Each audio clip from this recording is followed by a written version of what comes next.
Makhana powder 30 gram அளவுக்கு ஒரு பவுலில் சேர்த்துக்கோங்க. கூடவே 50 கிராம் அளவுக்கு துருவின வெல்லம் சேர்த்துக்கணும். உங்களுக்கு தேவைப்பட்டால் சர்க்கரை கூட நீங்கள் சேர்த்துக்கலாம்.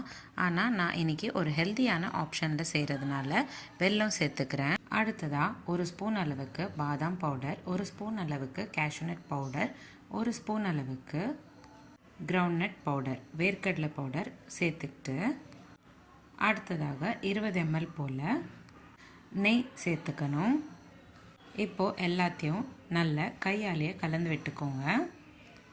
கலந்து விட்டுக்கிட்ட மாவை நல்லா உருண்டை பிடிச்சிக்கணும். நம்ம கலந்து விட்ட மாவை நல்லா உருண்டை பிடிச்சிக்கிட்டிங்கன்னா மக்கானா லட்டு ரெடி ஆகிடும். ரொம்பவே டேஸ்டியாகவும் அதே சமயம் ஹெல்த்தியாகவும் இருக்கும். கண்டிப்பாக ஒரு வாட்டி ட்ரை பண்ணி பாருங்கள்.